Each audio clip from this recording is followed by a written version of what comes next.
Hi friends, welcome back to my channel.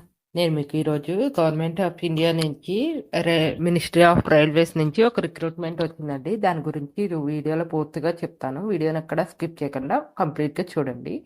ఇంకా మన ఛానల్ని ఎవరైనా కొత్తగా చూసే వాళ్ళు ఉంటే సబ్స్క్రైబ్ చేసుకోండి. ఈ ఒకవేళ ఇప్పుడు దాకా చూసిన వాళ్ళు ఎవరు సబ్స్క్రైబ్ చేసుకోకపోయి ఉంటే వాళ్ళు కూడా సబ్స్క్రైబ్ చేసుకోండి. Let's start the video. ఇంకోండి, మనకి రైల్వే వాళ్ళు కొత్తగా నోటిఫికేషన్ ఇచ్చారండి. ఇంకోండి, recruitment for various posts in level 1 అని ఉంది కదండి. ఇవండి పోస్ట్స్. దీనికి railway group RRB group D పొజిషన్స్లోకి వస్తుంది. దీనికి అప్లై చేసుకోవడానికి డేట్స్ ఎప్పుడు అంటే ఇది పబ్లికేషన్ డేట్ ఎప్పుడు వచ్చిందంటే నోటీస్ 28th December వచ్చిందండి. దీనికి 22nd January application notification release చేశారు అఫీషియల్గా. ఆన్లైన్లో డేట్స్ అప్లికేషన్కి అప్లై చేసుకోవడానికి డేట్ స్టార్ట్ అయింది 23rd January నుంచి స్టార్ట్ అయిందండి. ఈ క్లోజింగ్ డేట్ వచ్చి 22nd February, అంటే 1 month టైం ఉందండి. మనం ఫీజు కట్టడానికి కూడా అదే డేట్స్. ఒకవేళ ఫీజు మనం అప్లికేషన్ క్లోజింగ్ డేట్ ఎప్పుడు అంటే 23rd February వరకు ఉందండి. అలా మనం అప్లై చేసుకోవచ్చు. ఏమైనా మోడిఫికేషన్ ఉన్నా కూడా 23rd February తర్వాత అప్లై చేసుకోవచ్చు. అండ్ ఏజ్ లిమిట్ వచ్చి దీనికి 18 to 36 years మధ్యలో ఉండాలి. టోటల్ వేకెన్సీస్ 32,000 వరకు పడ్డాయండి. ఓవరాల్ ఇండియాలో పోస్టులన్నీ కలిపి 32,438 పోస్టులు పడ్డాయి. ఇవి పెరగొచ్చు, తగ్గొచ్చు, మనం చెప్పలేము. కానీ మ్యాక్సిమం ఇవి కంపల్సరీ ఉంటాయండి. శాలరీ వచ్చి ఈ బేసిక్ పే 18,000 ఉంటుందండి. ఈ ఇంకా మనకు అనుకున్న జోన్లో ఇవి రైల్వే జోన్ వైజ్ వేకెన్సీస్ అనేవి రిలీజ్ చేశారు కాబట్టి మన సౌత్ జోన్లో ఏ పోస్టులు ఉన్నాయో చూసుకుని దానికి అప్లై చేసుకుంటే మంచిదండి. వీటికి అప్లై చేసుకునే ఎగ్జామ్ కూడా ఈజీగానే ఉంటుంది, పెద్ద కష్టమే ఉండదు. సో ఇవి బెస్ట్ పోస్టులు అని చెప్పుకోవచ్చు. అండ్ వీటికి 36 years వరకు ఏజ్ లిమిట్ పెట్టారు అంటే మనకి పాండమిక్ ఇయర్ 3 years ఉంది కదండి, దాన్ని కూడా కలిపేసి 36 years వరకు పెట్టారు. జనరల్గా అయితే 33 years మ్యాక్సిమం ఏజ్ లిమిట్ ఉంటుంది. అండ్ దీనికి ఏజ్ రిలాక్సేషన్ కూడా అప్లై అవుతుందండి. సో మీరు దాన్ని చూసుకుని దాన్ని బట్టి మీరు అప్లై చేసుకోండి. ఏ ఏజ్ రిలాక్సేషన్ అప్లై అవుతుంది, ఎవరు దానికి, ఈ ఎస్సీలకి ఎంత, ఎస్టీలకి ఎంత, పిడబ్ల్యూడి వాళ్ళకి ఎంత, ఓబీసీ వాళ్ళకి ఎంత ఏజ్ రిలాక్సేషన్, దాన్ని బేస్ చేసుకొని మీరు అప్లై చేసుకోవచ్చండి దీనికి. సో దాని పోస్టుల ప్రకారం మనకి ఈ డేట్స్కి మనకి పబ్లికేషన్ అయితే రిలీజ్ చేశారు. నోటిఫికేషన్ అయితే వచ్చేసింది. ఆల్రెడీ అప్లికేషన్ డేట్స్ కూడా స్టార్ట్ అయిపోయాయి కాబట్టి మీకు ఏ పోస్టులు అయితే మీకు సూటబుల్ అవుతాయి అనుకున్నారో ఆ పోస్టులకి మీరు అప్లై చేసుకోండి.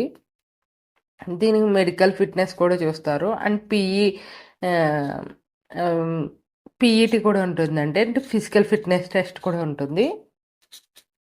ఫస్ట్ దీనికి ఒకవేళ మీరు అప్లై చేసుకోవాలనుకుంటే ఆన్లైన్ అప్లికేషన్లో మీరు అప్లికేషన్ అకౌంట్ అనేది క్రియేట్ చేసుకోవాలి. ఆల్రెడీ ప్రీవియస్గా ఎప్పుడైనా అప్లై చేసుకుంటే ఆల్రెడీ అకౌంట్ క్రియేట్ అయ్యి ఉంటుంది ఆర్ఆర్బీలో దానిలో. సో ఆ అకౌంట్ ద్వారా మీరు లాగిన్ అయ్యి డైరెక్ట్గా అప్లై చేసుకోవచ్చు. లేకపోతే ఇదే ఫస్ట్ టైం అయితే కనుక మీరు అకౌంట్ క్రియేట్ చేసుకుని అప్లై చేసుకోండి. ఇంకోండి, జనరల్గా కొన్ని ఇన్స్ట్రక్షన్స్ అయితే వాళ్ళు ఇస్తారు. ఈ ఇన్స్ట్రక్షన్స్ ఫాలో అవ్వాలి. ఇదంతా నోటిఫికేషనే మన కోసం. ఏ పోస్టులు వచ్చినాయి, ఎవరు. ఇంకోండి, ఫ్రీ ట్రైన్ ఫెసిలిటీ కూడా ఉంది ఎస్సీ ఎస్టీ క్యాస్ట్ వాళ్ళకి. వాళ్ళు ముందుగానే అక్కడ అప్లికేషన్ ఫిల్ చేసేటప్పుడే ఆప్షన్ ఉంటుందండి, దాన్ని ఎనేబుల్ చేసుకోవాలి. ఎందుకంటే ఇది ఎగ్జామ్ అప్లై చేసుకునేటప్పుడే పెట్టేసుకోవాలండి. తర్వాత మీరు క్వాలిఫై అయిన తర్వాత మీకు ఈ ఫెసిలిటీకి అప్లికేబుల్ అవ్వాలి అనుకుంటే ముందుగానే మీరు ఎస్సీ ఎస్టీ క్యాండిడేట్స్ ఈ ఫెసిలిటీని యూజ్ చేసుకోవాలి.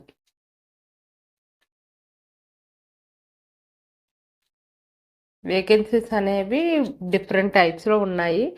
దీనికి ఏ వేకెన్సీస్ దేనికి అనేది చూసుకోండి. ఎస్సీ ఎస్టీ వాళ్ళకి ఏ వేకెన్సీస్ ఉంటాయి, పిడబ్ల్యూడి వాళ్ళకి ఏ వేకెన్సీస్ ఉంటాయి, అవన్నీ 2 కేటగిరీస్లో ఇచ్చారు. ఇంకోండి, నార్మల్గా ప్రిస్క్రైబ్డ్ వాళ్ళైతే 18 to 33, కానీ ఇప్పుడు మనకి వాళ్ళు ఇచ్చింది 36 వరకు. ఇంకోండి ఓబీసీ వాళ్ళకేమో 3 years age relaxation, SC ST వాళ్ళకి 5 years, ఎక్స్ సర్వీస్ మ్యాన్ వాళ్ళకి వాళ్ళ కేటగిరీని బట్టి, అంటే ఎస్సీ ఎస్టీలా లేకపోతే ఓబీసీలో దేని కేటగిరీలోకి వస్తారు అంటే కూడా ఎక్స్ సర్వీస్ మెన్ వాళ్ళకి 6 months మినిమం సర్వీస్ చేసి ఉండాలి. వాళ్ళకి కూడా 3 years, 6 years, 8 years age relaxation అనేది అప్లై అవుతుంది. పీడబ్ల్యూడి వాళ్ళకి కూడా వాళ్ళ కేటగిరీని బట్టి ఏజ్ రిలాక్సేషన్ అప్లై అవుతుంది. ఆల్రెడీ గ్రూప్ సి జాబ్స్ చేస్తూ ఉంటారు కదండి, వాళ్ళకి కొన్ని ఏజ్ రిలాక్సేషన్స్ అప్లై అవుతాయి, అవి చూసుకోండి. డిఫరెంట్ కేటగిరీస్లో ఏజ్ రిలాక్సేషన్స్ ఉన్నాయి, అవి చూసుకుని మీరు అప్లై చేసుకోండి. అంటే ఆల్రెడీ జాబ్ చేస్తున్న వాళ్ళ, ఎక్స్ సర్వీస్ మెన్నా, లేకపోతే ఫిజికల్లీ హ్యాండిక్యాప్డ్ క్యాండిడేట్స్, దేని కేటగిరీని బట్టి దానికి వాళ్ళ ఏజ్ రిలాక్సేషన్ అనేది అప్లై అవుతుంది. అవి చూసుకుని మీరు అప్లై చేసుకోవాలి.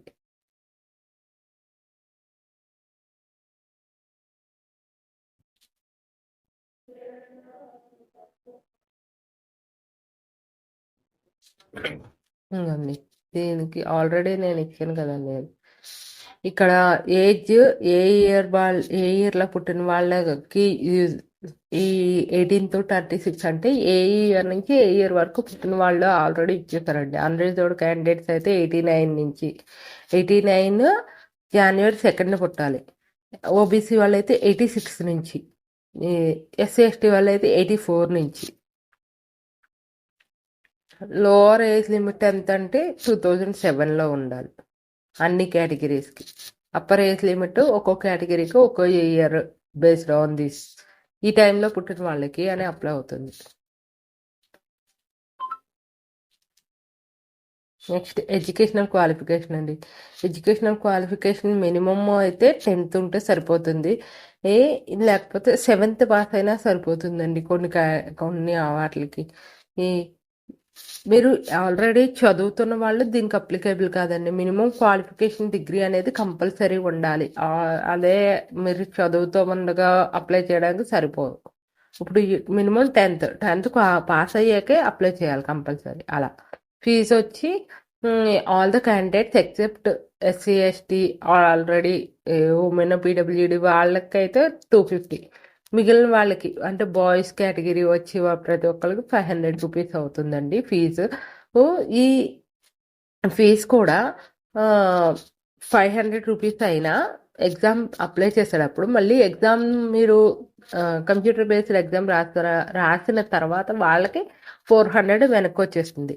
ఈ 250 అయితే 250 కంపల్సరీ వెనక్కి వాళ్ళ అకౌంట్స్కి రిఫండ్ పడిపోతుంది. ఖచ్చితంగా ఎగ్జామ్ రాసిన వాళ్ళకి మాత్రమే ఎగ్జామ్ అటెంప్ట్ చేయాలి.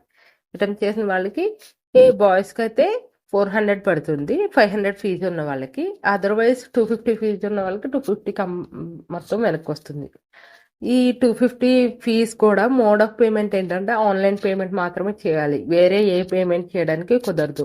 ఆన్లైన్ పేమెంట్ అంటే like internet banking, debit card, credit card, UPI ఇవి మాత్రమే వాడాలి. అంతే తప్ప మనం వెళ్ళి అప్లై చేయడం లేకపోతే రైల్వేకి వెళ్ళిపోయి డైరెక్ట్గా అప్లై చేయడం అలా కుదరదండి. ఆన్లైన్లో మాత్రమే అప్లికేషన్ ఫిల్ చేయాలి, ఆ ఫీజు కట్టాలి.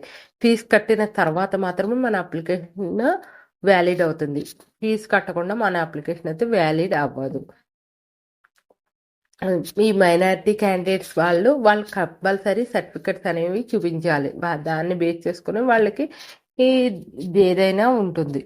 అంటే లైక్ రిజర్వేషన్ క్రైటీరియా కానీ ఫీజులో కానీ ఏదైనా వాళ్ళకి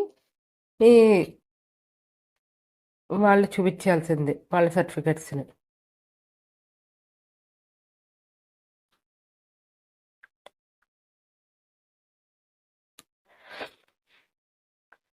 మైనారిటీ కానీ ఎకనామికల్లీ బ్యాక్వర్డ్ క్లాసెస్ కానీ ఫ్యామిలీ ఎకనామికల్లీ బ్యాక్వర్డ్ క్లాసెస్ అంటే లెస్ దాన్ 50,000 ఇన్కమ్ ఉన్న వాళ్ళని కేటగరైజ్ చేస్తారు.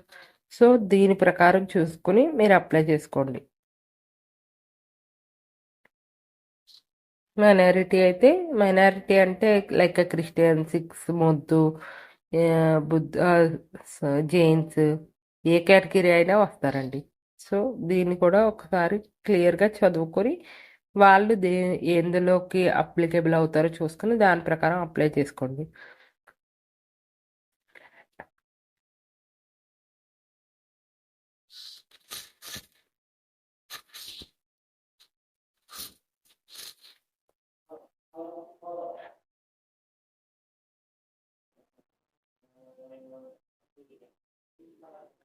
నెక్స్ట్ వచ్చి మనకి ఏదైనా ట్రాన్సాక్షన్ ఇష్యూస్ కానీ దేనికైనా ఇంకోండి ఫీజు, ఈ కాంటాక్ట్ నెంబర్స్, ఈ ఈమెయిల్ ఐడీస్ని కాంటాక్ట్ అవ్వాలి. ఫీజు ఎక్సెప్షన్ ఆల్రెడీ నేను చెప్పాను కదండి. రిఫండ్ అనేది దేని బట్టి వస్తుంది అంటే మీ బ్యాంక్ అకౌంట్ అక్కడ ఆల్రెడీ మీరు దేని ద్వారా పే చేస్తారో అదే అయినా ఇవ్వచ్చు, లేకపోతే వేరే బ్యాంక్ అకౌంట్ మీరు ఇవ్వచ్చు. దానికి IFSC code, bank account number, name అవి కంపల్సరీ ఇవ్వాలి. అదర్వైజ్ మీరు కట్టిన అకౌంట్కే మీకు అమౌంట్ అనేది వెనక్కి వస్తుంది.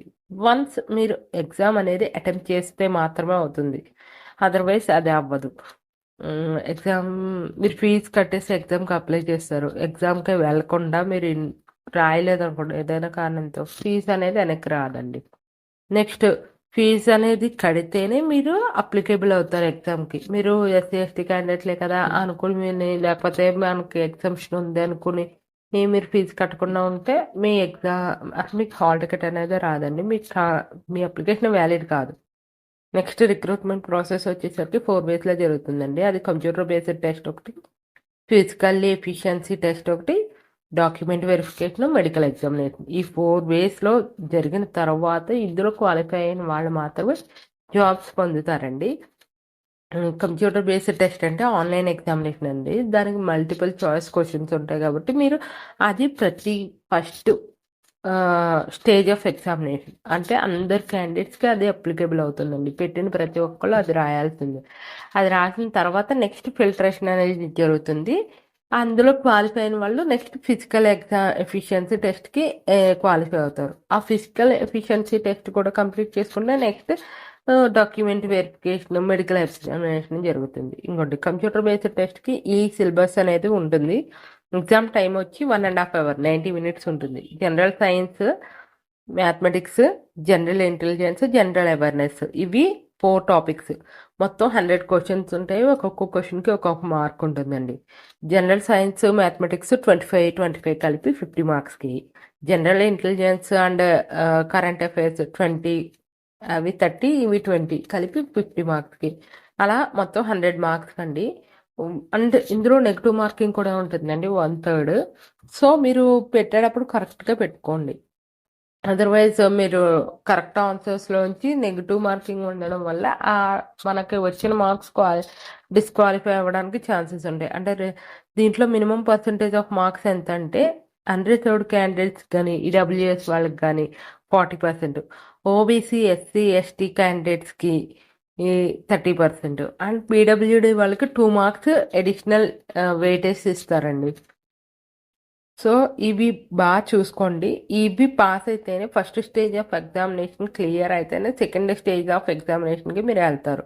అండ్ సిలబస్ వచ్చి ఇంకోండి మ్యాథ్స్లో ఈ టాపిక్స్ ఉంటాయి కంపల్సరీ. ఈ టాపిక్స్ అన్నిటిని మీరు బాగా క్లియర్గా ప్రిపేర్ అవ్వండి. ఒకటి వచ్చి number system, BODMAS rule, decimals, fractions, LCM, HCF, ratio and proportions, percentages, time and work, time and distances, simple and compound interest, profit and loss, algebra, ఇలా ఈ టాపిక్స్ అన్నీ ఉంటాయి. సో ఇవన్నీ బాగా ప్రిపేర్ అయ్యి వెళ్తే సరిపోతుందండి. Next general intelligence and reasoning అంటే కూడా coding and decoding, mathematical operations, relationships, clocks, ఇలాంటివి డిఫరెంట్ టైప్స్ ఉంటాయండి. ఇక్కడ ఆల్రెడీ నేను మెన్షన్ చేశాను కదండి, ఈ టాపిక్స్ బాగా ప్రిపేర్ అయితే సరిపోతుందండి. వీటి మీద క్వశ్చన్స్ అడుగుతారు. So mathematics, general intelligence and reasoning ఇవి బాగా ప్రిపేర్ అయితే మీకు క్వాలిఫై అవ్వడానికి, ఎక్కువ మార్క్స్ గెయిన్ చేయడానికి ఈ 2 topics బాగా యూస్ అవుతాయండి. ఎందుకంటే general science and current affairs అనేవి మనం ఏ క్వశ్చన్స్ అడుగుతారో గెస్ చేసుకోలేం, కానీ ఈ 2 topics అయితే మనకు కొంచెం గెస్ చేసుకోవచ్చు. సో అవి బాగా ప్రిపేర్ అయితే ఇవి చేసొచ్చు. జనరల్ సైన్స్ అంటే 10th standard వరకు ఉన్న ఫిజిక్స్, కెమిస్ట్రీ, లైఫ్ సైన్సెస్ వీటి మీద క్వశ్చన్స్ ఉంటాయి. జనరల్ అవేర్నెస్ అంటే మనకు డైలీ యాక్టివిటీస్లో మనకి పేపర్ చదివిన వార్తలు చూసిన దాంట్లో వచ్చేదాన్ని బట్టి మనకి మ్యాక్సిమం అవుతుంది. కొన్ని బుక్స్ కూడా ఉంటాయి బయట, అవి ప్రిఫర్ చేసినా సరిపోతుందండి. Next physical efficiency test. ఈ ఫిజికల్ ఎఫిషియన్సీ టెస్ట్ అనేది ఒక్కొక్క 3 టైమ్స్ పిలుస్తారండి దీనికి. ఒక్కొక్క క్యాండిడేట్ మ్యాక్సిమం 3 టైమ్స్ పిలుస్తారు. అంటే ఇప్పుడు మీరు క్వాలిఫై అయిపోయారు, మీకు 3 ఛాన్సెస్ ఇస్తారు వచ్చి అటెండ్ అవ్వడానికి ఫిజికల్ ఎఫిషియన్సీ టెస్ట్కి. దాంట్లో మేల్ క్యాండిడేట్స్ అయితే కనుక 2 టైప్స్ ఆఫ్ టెస్ట్లు ఉంటాయండి. ఒకటి వెయిట్ క్యారీ చేస్తూ రన్ చేయడం, రన్ అనే కాదు వాక్ చేయడం, కానీ కొంచెం డిస్టెన్స్. ఇంకోండి, should able to lift and carry the 35 kgs of weight for a distance of 100 meters in 2 minutes. 2 minutesలో నడవాలి. ఒక్కసారే ఛాన్స్ ఉంటుంది, ఎక్కడ పెట్టకూడదు, కింద పెట్టకూడదు. అది ఫీమేల్ క్యాండిడేట్స్ అయితే 20 kgs ఆఫ్ వెయిట్ పట్టుకుని నడవాలి. ఇక్కడ 1000 meters రన్ చేయాలి. 4 minutes 15 seconds for male candidates అండి. అదే ఫీమేల్ క్యాండిడేట్స్కి అయితే 1000 meters అంటే లైక్ 1 kilometer 5 minutes 40 seconds లోపు నడవాలి. అది కూడా ఒక్క ఛాన్సే ఉంటుంది. సో ఈ ఫిజికల్ ఎఫిషియన్సీ టెస్ట్లో పాస్ అయితేనే నెక్స్ట్ మీరు డాక్యుమెంట్ వెరిఫికేషన్ అండ్ మెడికల్ ఎగ్జామినేషన్కి ఎలిజిబుల్ అవుతారు. సో ఇది బాగా చూసుకోండి. ఈ 2 స్టేజెస్లోని కూడా మీరు ఎక్కడ చిన్న మిస్టేక్ అంటే మీరు వదిలేసినా ఏదైనా చేసినా కూడా వాళ్ళు రెస్పాన్సిబుల్ కాదండి, మీరు డిస్క్వాలిఫై అయిపోతారు. అండ్ దీంట్లో ఇది జరిగేటప్పుడు మీకు ఏదైనా హెల్త్ ఇష్యూ వచ్చినా, ఏదైనా ఎక్కడైనా పడి దెబ్బలు తగిలిన, ఇంజురీస్ జరిగిన, వాళ్ళదేమీ రెస్పాన్సిబిలిటీ కాదండి, మన ఓన్ రెస్పాన్సిబిలిటీ. వాళ్ళు ఏది పట్టించుకోరు.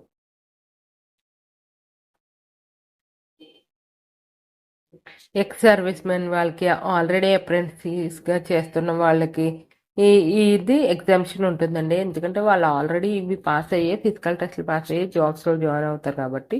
అండ్ ప్రెగ్నెంట్ లేడీస్కి వాళ్ళు ఒక సర్టిఫికెట్ తీసుకెళ్తే కనుక వాళ్ళకి ఎగ్జామ్షన్ ఉంటుందండి, వాళ్ళు ప్రెగ్నెంట్ అని. అండ్ నెక్స్ట్ డాక్యుమెంట్ వెరిఫికేషన్కి వచ్చేసరికి మనం అన్ని డాక్యుమెంట్స్ కరెక్ట్గా ప్రాపర్గా తీసుకెళ్ళాలండి.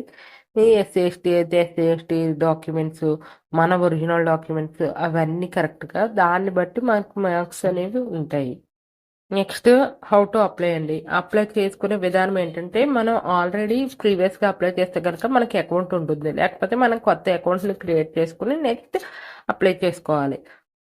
ఈ అప్లై చేసుకునేటప్పుడు మన సిగ్నేచరు అవి ఫోటో, మన డాక్యుమెంట్స్ అవన్నీ కరెక్ట్గా ప్రాపర్గా ఉండాలి. ఈ సిగ్నేచర్ ఏంటంటే మన ఫోటో, ముందు మన ఫోటో అండి. ఫోటో అనేది వైట్ బ్యాక్గ్రౌండ్తో కలర్ డ్రెస్లో ఉండాలి. వైట్ కలర్ ఉండకూడదు డ్రెస్, బ్యాక్గ్రౌండ్ మాత్రం కంపల్సరీ వైట్ ఉండాలి. అండ్ ఫోటో సైజ్ వచ్చి 50 నుంచి 100 KB ఉండాలి. అండ్ లేటెస్ట్ ఫోటో అయ్యి ఉండాలి. ఎప్పుడో పూర్వకాలం ఫోటో చేసుకుంటే కుదరదండి. మన ఫోటో మనల్ని రిప్రజెంట్ చేసినట్టుగా ఉండాలి. నెక్స్ట్ ఇంకోండి, 320 నుంచి 240 పిక్సెల్ మధ్యలో ఉండాలి. ఫేస్ ఖచ్చితంగా 50% ఆక్యుపై చేసి ఉండాలి.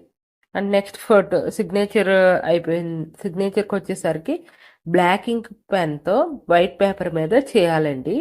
అండ్ బ్లాక్ లెటర్స్ కానీ క్యాపిటల్ లెటర్స్ కానీ యూస్ చేయకూడదు, కర్సివ్ కూడా యూస్ చేయకూడదు, నార్మల్గా రాయాలి.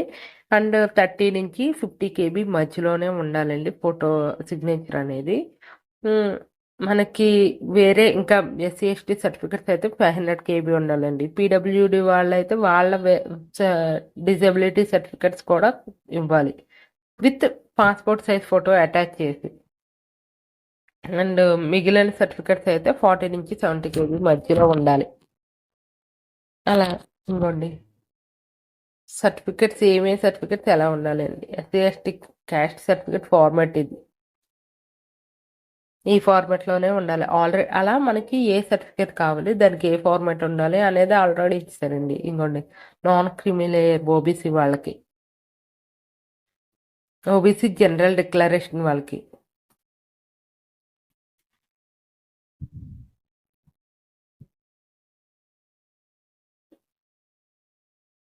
ఇన్కమ్ సర్టిఫికేట్ ఎలా ఉండాలి, డిక్లరేషన్ ఎలా ఉండాలి, అలా ప్రతి సర్టిఫికెట్కి వాళ్ళు ఫార్మాట్స్ ఇచ్చేసారు, ఫొటోస్ ఎలాంటి ఇచ్చాలి అనేది అన్ని.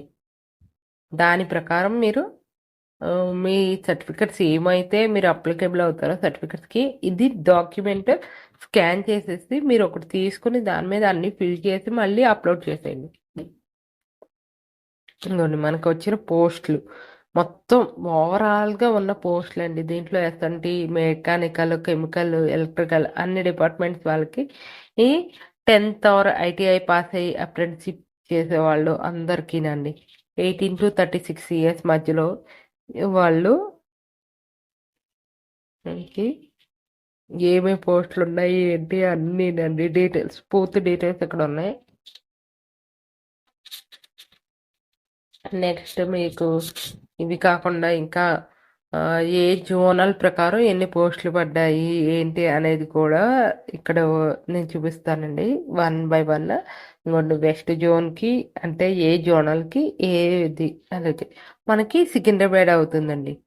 ఇక్కడ చూడండి, west zone Mumbai, west zone Kolkata, south zone Kolkata, ఇలా ఒక్కొక్క జోన్కి ఒక్కొక్క కేటగిరీ. ఇక్కడ జైపూర్కి నార్త్ జోన్, అలా ఆన్లైన్లో ఎన్ని పోస్టులు ఉన్నాయి, రిజర్వేషన్ ఎంత, అన్రిజర్వ్డ్ వాళ్ళకి ఎంత, ఎస్సీ ఎస్టీ వాళ్ళకి ఎన్ని, అలా అన్నిటికి ఇచ్చేసారండి. మీరు అక్కడ చూసుకుని అప్లై చేసుకోవాలి. కానీ బెస్ట్ ఏంటంటే మ్యాక్సిమం పోస్టులు ఎన్ని ఉన్నాయి, తక్కువ ఉన్నాయి అనుకోకుండా మీరు అప్లై చేసుకుంటే మీకు ఛాన్సెస్ అయితే ఏజ్ లిమిట్ని బట్టి చూసుకోవాలంటే 36 years వరకు ఉంది కాబట్టి మీకు మళ్ళీ ఈ పోస్టులు ఎప్పుడు పడతాయో చెప్పలేం. ఏజ్ లిమిట్ ఎక్కువ ఇచ్చాడు, సో వాళ్ళని అందరినీ ఫిల్టర్ చేసేస్తాడు కాబట్టి అప్లై చేసుకొని ఆ ఎగ్జామినేషన్ కూడా 100 marksకి, సో ఈజీగానే మీరు గెట్ ఇన్ అయిపోవచ్చు ఫుల్గా ప్రిపేర్ అయితే. సో దాన్ని బట్టి మీరు చూసుకోండి. అండ్ త్వరగానే ఈసారి అయితే అంటే రైల్వే జనరల్గా లేట్గా తీస్తాడు పోస్టింగ్లు అనేవి, ఈసారి త్వరగానే తీసినట్టు, కాబట్టి ఈ నోటిఫికేషన్ అనేది మిస్ అవ్వకుండా ఉండడం మంచిది. ఇవ్వండి నెక్స్ట్ సికింద్రాబాద్కి ఇవ్వండి మనకి ఉన్న పోస్టులు. Unreserved, SC ST, OBC, EWS మొత్తం టోటల్ పోస్టులు 1642 ఉన్నాయి.